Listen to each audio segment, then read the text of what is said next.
समाधान समाधान समाधान। नमस्कार, आदाब, सत श्री अकाल मित्रों, स्वागत है समाधान कार्यक्रम में एक बार पुनः आप सभी का।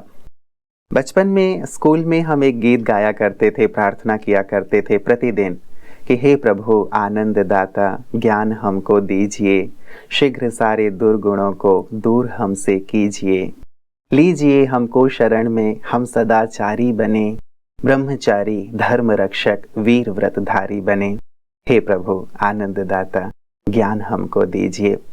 तब तो प्रतिदिन हम ये प्रार्थना किया करते थे, लेकिन इसका भाव नहीं समझ पाते थे। अब इसका भाव समझ में आ रहा है और साथ ही हम उस सत्य की ओर बढ़ रहे हैं, तो बड़ा ही आनंद आ रहा है। वो प्रकाश अब अंतर को भी प्रकाशित कर रहा है। कल दो विशेष चर्चा हम कर रहे थे, जिस दो बिंदु पे हम रुके हुए थे वो ये कि जिस परमात्मा की जन्म जन्म से तलाश थे उससे मिलन संभव है। कैसे वो मिलन संभव होगा उस पे आज की चर्चा केंद्रित रहेगी। और साथ ही दूसरी बात भी कि हम उनके लिए कहते रहे हैं कि त्वमेव माताश्च पिता त्वमेव, तो वो सर्व संबंध की अनुभूति भी कैसे उनसे की जा सकती है, आज की चर्चा इस पे भी केंद्रित रहेगी। तो आइए भ्राता जी का अभिनंदन करते हैं और आज के समाधान की शुरुआत करते हैं।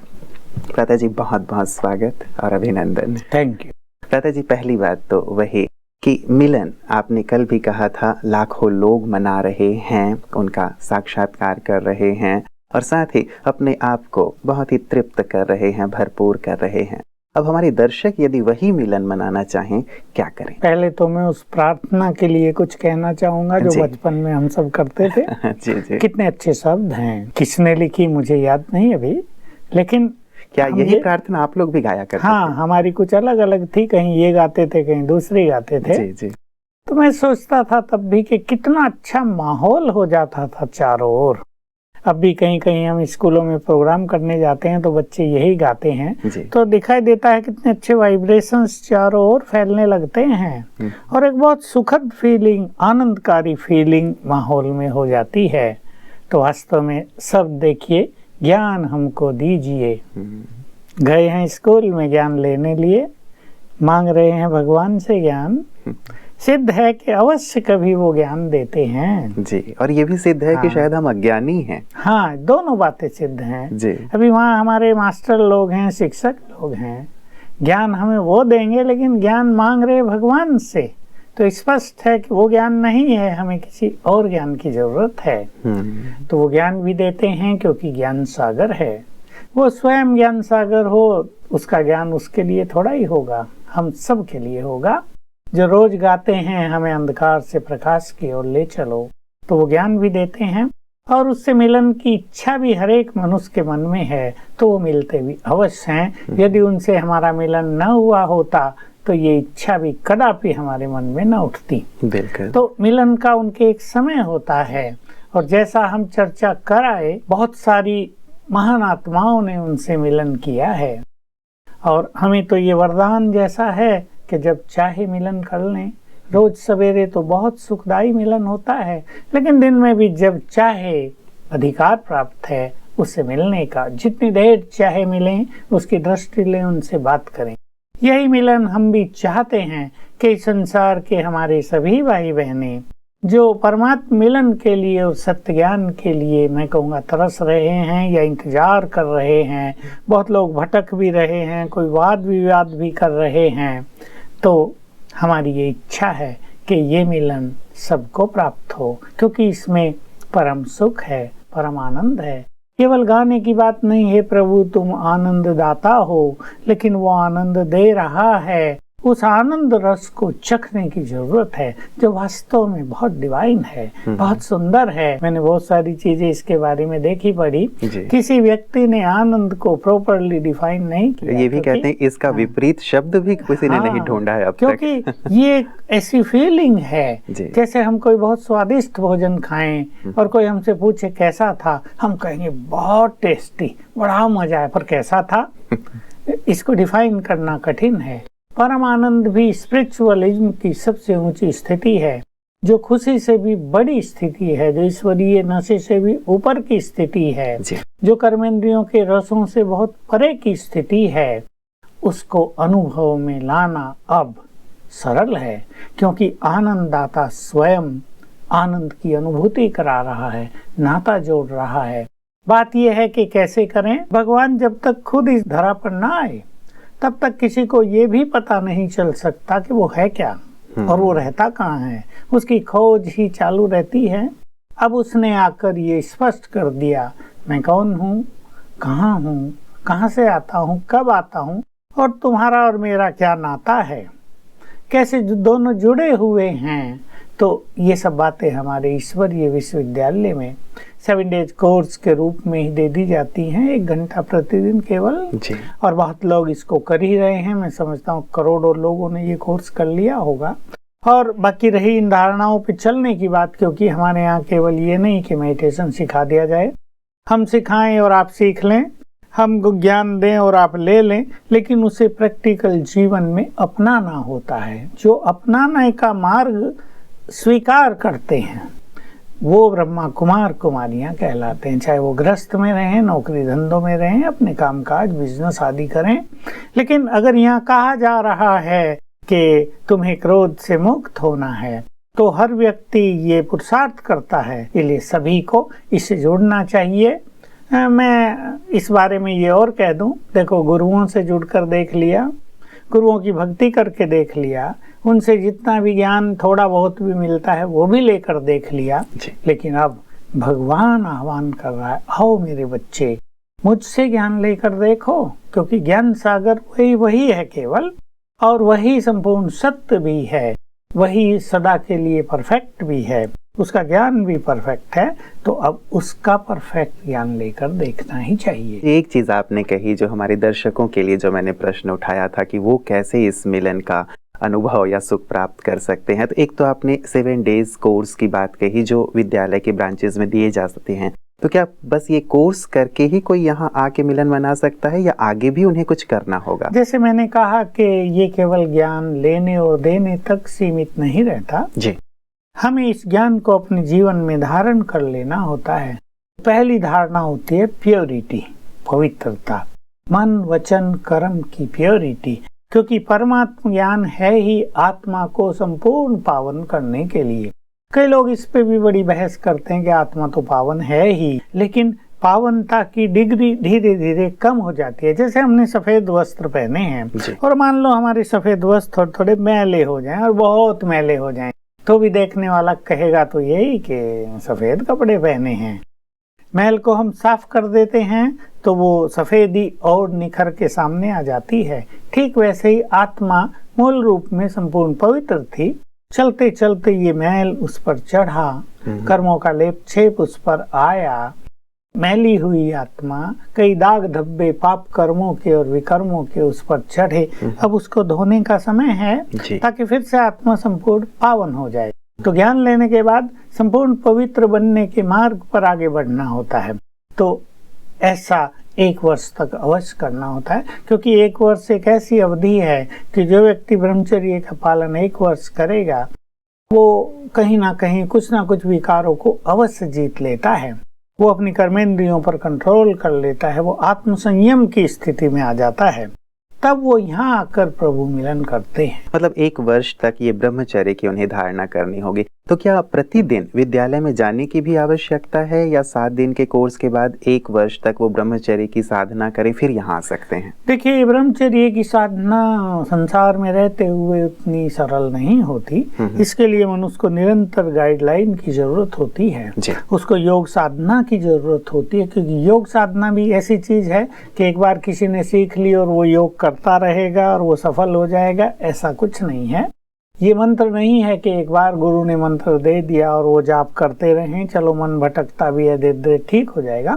ये राजयोग तो परमात्मा मिलन है, और जब तक मनुष्य का चित्त पूरी तरह शांत न हो तब तक उससे साधनाएं नहीं होती, और जब तक वो साधनाओं के फील्ड में सफल नहीं होता, ब्रह्मचर्य उसका नेचुरल नहीं होता, वो आनंदकारी नहीं होता। वो अपनी वासनाओं को दबा तो सकता है लेकिन उन्हें नष्ट नहीं कर पाता। तो निरंतर हमारी सेवा केंद्रों पर क्लासेज होती हैं रोज सवेरे, कहीं 6 बजे से होती हैं, कहीं 6:30 से, कहीं 7 से, दिन में होती है, शाम को भी होती है।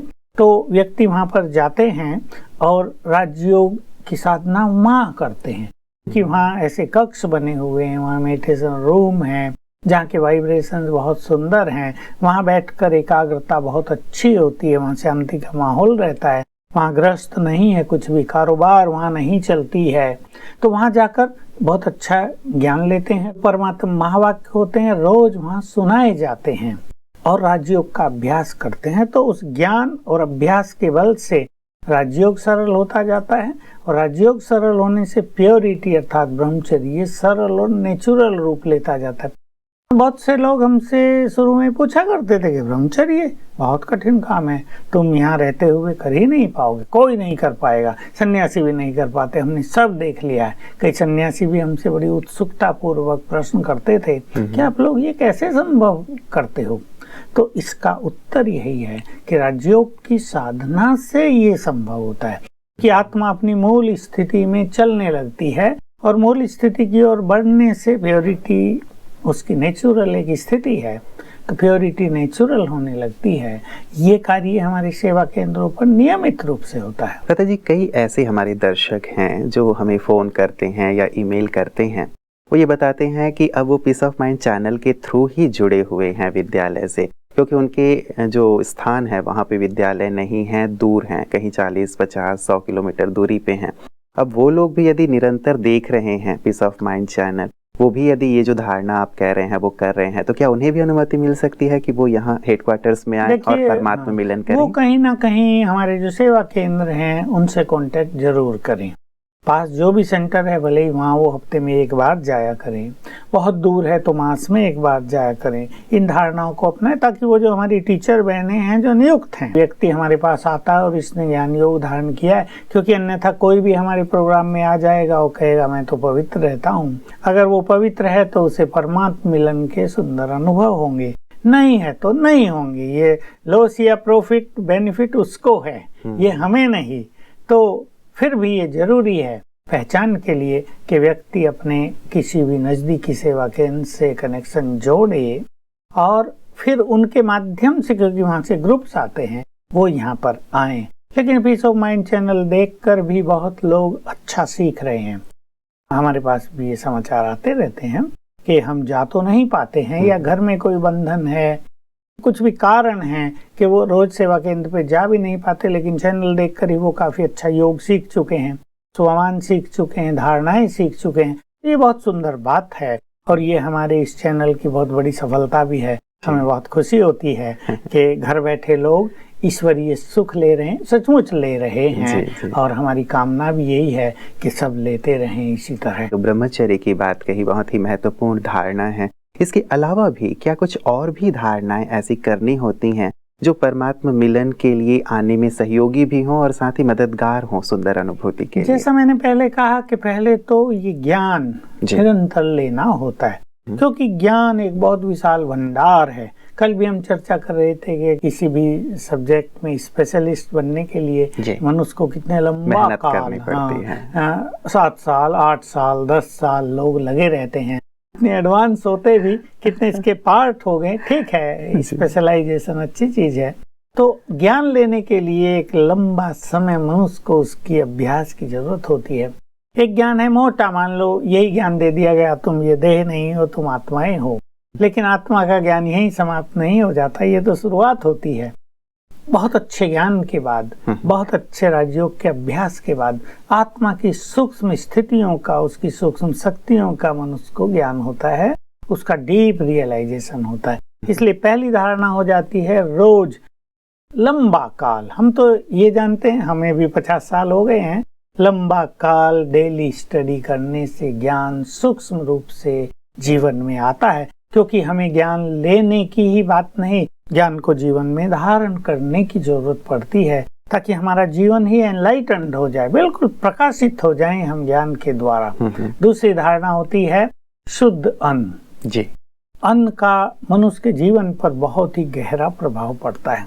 देखिए, अन्न क्योंकि अंदर ही जा रहा है, उसका तन पर भी असर है, तो मन पर भी असर है, बुद्धि पर भी असर है, संस्कारों पर भी असर है। लोग नॉन वेज खाते रहते हैं और कहते हैं हम तो बहुत अच्छे, हम तो गुस्सा भी नहीं करते। ये ठीक है, लेकिन उससे कई चीजें अंदर में डैमेज होती रहती हैं, कई जो अच्छाई हैं वो नष्ट होती रहती हैं। और मनुष्य नेचुरल रूप से तो शाकाहारी प्राणी है। सात्विक भोजन लेना, और उसमें भी भोजन उन आत्माओं के हाथ से बना हुआ हो जो पवित्र हैं। उनकी मनोस्थिति का सीधा इफेक्ट अन्न पर आ जाता है। ये बड़ी नेचुरल सी चीज है। आजकल तो साइंटिस्ट ने भी ये बात स्वीकार कर ली है और रिसर्च कर दी है कि मनुष्य के मन के वाइब्रेशंस पानी, दूध, भोजन पर कैसे गहरा प्रभाव डालते हैं। उसके वाइब्रेशंस को ये अन्न और जल ग्रहण कर लेता है और ये उसको ग्रहण हो जाता है जो उसे ले रहा है। तो सात्विक अन्न परम आवश्यक है। वैसे भी हम भगवान के बच्चे हैं और हमारा लक्ष्य होता है मनुष्य देवत्व की ओर चलना, क्योंकि हम देवों की भी संतान हैं। हमारे अंदर संपूर्ण देवत्व भी है। उस देवत्व को उजागर करना, फिर से इमर्ज करना, अपने जीवन में लाना, उसके लिए बहुत सात्विक अन्न की जरूरत होती है। किसी ने नहीं सुना कि देवता कभी मांसाहारी थे या वो ऐसा वैसा भोजन करते थे। भोग भी उन्हें लगाया जाता खीर पूरी का, बहुत अच्छी चीजों का। ये जो आजकल देवी देवताओं को मांसाहारी दिखा दिया गया, ये तो देवी देवता हैं ही नहीं, ये तो भटकती आत्माएं होती हैं जो मांसाहार का सेवन करती। तो वास्तव में सात्विक भोजन। और ऐसे फिर चौथी धारणा है कि जो सद्गुण हमें रोज सिखाए जा रहे हो वहाँ क्लासेज में, उनको अपने जीवन में अपनाना। तो ये चार मुख्य धारणाएं होती हैं। ब्रह्मचर्य, सात्विक अन्न, प्रतिदिन ज्ञान श्रवण करना, उसकी चर्चाएं करना, और दिव्य गुणों की, सद्गुणों की जीवन में धारणा करना। इन चारों में मनुष्य जितना आगे बढ़ता है वो परमात्मा मिलन के उतना ही योग्य बनता है, क्योंकि मिलन के अनुभव सबको अपनी स्थिति के अनुसार होंगे। जितना स्पिरिचुअल लेवल हमारा ऊंचा उठता जाएगा उतना ही परमात्मा मिलन का सुखद अनुभव हमें होता जाएगा। मतलब ये सारी चीजें एक नींव का काम करेंगी और जब हम इस प्रभु मिलन में आएंगे तो हमें गहरे से गहरे अनुभव होंगे। प्रता जी, मान लीजिए मैं अकेले ही अपने परिवार से चल रहा हूँ और ये चीजें परिवार में नहीं है, परिवार के अन्य सदस्य मुझे इस चीज में उतना सहयोग नहीं दे पा रहे हैं, फिर भी मेरी प्रबल इच्छा है, क्योंकि अब मैंने जान लिया कि परमात्मा आए हैं सृष्टि पे, मैं भी मिलन मनाऊं, तो वहाँ पे कठिनाई की स्थिति बहुतों को हो सकती है। वो लोग क्या करें? लाखों लोग ऐसे हैं जिनका परिवार में सहयोग नहीं, लेकिन वो चलते हैं। इसमें जरूरत पड़ती है अपनी दृढ़ता की और अपने साथियों को कन्विंस करने की। लेकिन मान लो बात ब्रह्मचर्य की है जो सबसे प्रमुख है जी। एक कन्या आती है और वो अपने माँ बाप को कहती है मैं शादी नहीं करूंगी, तो माँ बाप भी उग्र हो जाते, क्यों नहीं करेगी भाई, कैसे तुम्हारा जीवन चलेगा, किसने तुम्हें एक गलत पाठ पढ़ा दिया, सब तो शादियां कर रहे हैं। दूसरी कन्या है, वो अपने माँ बाप को कहती हैं मुझे सपने में परमात्मा मिलन हुआ है, मैं योग साधना में बैठी तो भगवान ने मेरे सम्मुख आकर कहा बच्चे अब पवित्र बनो, इस देश को, इस संसार को तुम्हारी पवित्रता की बहुत आवश्यकता है, तुम तो इस घर में देवी हो। माँ बाप थोड़े खुश होते हैं। तीसरी कन्या का केस है, वो भी अपने माँ बाप के पास जाती है और वो यही कहती है मैंने सात्विक जीवन अपना लिया है, संसार की कन्याओं को मैंने देख लिया है, कोई भी पवित्रता के मार्ग पे नहीं है, सबने अपने अफेयर्स कर लिए हैं, कहीं ना कहीं कोई बॉयफ्रेंड गर्लफ्रेंड इस चक्कर में फंस गए हैं, मुझे तो अब भगवान के काम आना है, भगवान का आदेश मुझे मिला है और आपको ये गर्व होना चाहिए आपके घर में ऐसी एक कन्या है जो देवी है, आप मुझे प्लीज सहयोग करें। यहाँ माँ बाप की मानसिक स्थिति और हो जाती है। तो कैसे व्यक्ति कन्विंस करता है अपने साथियों को, अपने गार्जियंस को, अपने बड़ों को, इस पे निर्भर करता है। एक व्यक्ति कह देता है मुझे तो ये करना है, तुम करो या ना करो। वहाँ मान लो दूसरे लोग छोटे भी हों, सहमत भी हो जाएंगे, अच्छा कर लो, लेकिन एक वास्तविक प्रेम सम्मान इसमें नहीं रहता है। तो हमारे बोल इसमें बहुत सुंदर हों, हमारा जो दूसरे को कन्विंस करने का तरीका हो वो बहुत ही अलौकिक हो। तो ऐसी कोई बात नहीं कि सत्य के मार्ग पे चलने वालों को साथ न मिलता हो। यद्यपि कहा यह जाता है कि सत्य अकेला होता है, लेकिन सत्य में बहुत शक्ति तो है, सत्य के साथ स्वयं भगवान तो है। मैं तो अपने कुमार और कुमारियों को रोज कहता हूँ, मेरे पास आते रहते हैं कि अरे भाई देखो कलयुग में कुमार और कुमारियां कहाँ जा रहे हैं, माँ बाप भी उनसे दुखी हैं और वो भी अपने जीवन में बहुत दुखी हैं। मेरे पास ऐसे कैसे जाते हैं कि किसी लड़के से अफेयर हो गया था, मैं बीटेक फाइनल में हूँ, अब फाइनल एग्जाम है, अब उसने छोड़ दिया मुझे, उसका किसी और से प्यार है, तो अब मेरा पढ़ाई में मन नहीं लगता, मेरी कंसंट्रेशन 1% भी नहीं रह गई। अब मैं तो जो टॉप क्लास स्टूडेंट रही हूँ, मैं तो फेल होने के कगार पे आ गई हूँ। तो मैं समझाता हूँ माँ बाप को, मैं कहता हूँ अरे भाई, जब तुम्हारे बच्चे सात्विकता के मार्ग पे चलते हैं उन्हें सहयोग करो, ये गंदगी का मार्ग तुम्हें भी बदनामी दिलाएगा। और उनके जीवन को कैसा कर रहा है, टॉप मोस्ट स्टूडेंट बिल्कुल नीचे आ गए हैं इस कलयुगी गंदगी के कारण, नेट के कारण। इसलिए हम कैसे अपने माँ बाप और पेरेंट्स को समझाएं, उस पे बहुत कुछ डिपेंड करता है। तो मैं कहूँगा कि सबको साथी बनाना ये भी एक कला है, फ्रेंड्स बना लेना दूसरों को, ये एक बहुत बड़ी कला है। इसलिए किसी के परिवारों में उन्हें सहयोग न भी हो तो भी वो कुछ अच्छी साधनाएं करें और साधनाओं के द्वारा अच्छे वाइब्रेशंस फैलाएं। इन वाइब्रेशंस के द्वारा सभी लोग उनके सहयोगी अवश्य बन जाएंगे। किस प्रकार का वाइब्रेशन हो सकता है? खास कन्या और कुमारों को या माताओं को कि आप योग अभ्यास करके, राजयोग मेडिटेशन करके, जो भी आपके इर्द गिर्द ये 2-4 आत्माएं हैं जो आपका विरोध करती हैं, उन्हें आत्मा देखो और गुड वाइब्रेशंस 2-3 मिनट 5 मिनट, और फिर एक संकल्प करो, they are my good friends, ये सभी मेरे सहयोगी हैं, बहुत अच्छे फ्रेंड हैं।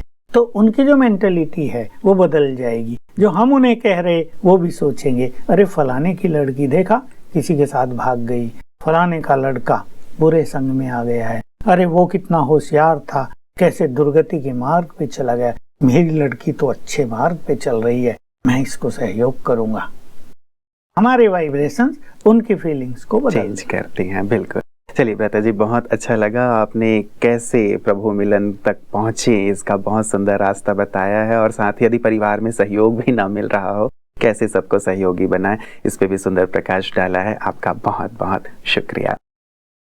मित्रों, आज बहुत सुंदर एक रास्ता हमें प्राप्त हो गया है कि हम कैसे परमात्मा मिलन मना सकते हैं। बहुत बड़ी उपलब्धि है, बहुत बड़ी प्राप्ति है मैं कहूँगा, क्योंकि स्वप्न में भी नहीं था कि परमात्मा से कभी मिलन हो सकता है। क्या हम उन्हें देख सकते हैं, क्या उनसे हम वरदान प्राप्त कर सकते हैं। लेकिन सुंदर रूप से राजयोग के अभ्यास से, और साथ ही 4 सुंदर स्तंभ भ्राता जी ने बताए हैं, हम सत्संग करें, अर्थात ज्ञान का श्रवण करें, उस पे चिंतन करें। साथ ही ब्रह्मचर्य बहुत महत्वपूर्ण धारणा है, अन्न की शुद्धि वो भी हमारे जीवन में बहुत महत्वपूर्ण है। और यदि सुंदर गुणों की धारणा कर ली जाए तो वास्तव में हम परिपक्व हो जाते हैं, तैयार हो जाते हैं परमात्मा मिलन के लिए। और राजयोग केंद्र में ये सारी चीजें बहुत सहज और सरल हो सकती हैं। तो यदि भगवान से मिलना है तो इतना तो हम अवश्य कर सकते हैं। गला काटने को तैयार रहा करते थे हम, क्या 1 वर्ष ये साधना नहीं कर सकते? मुझे लगता है हम सब जरूर कर सकते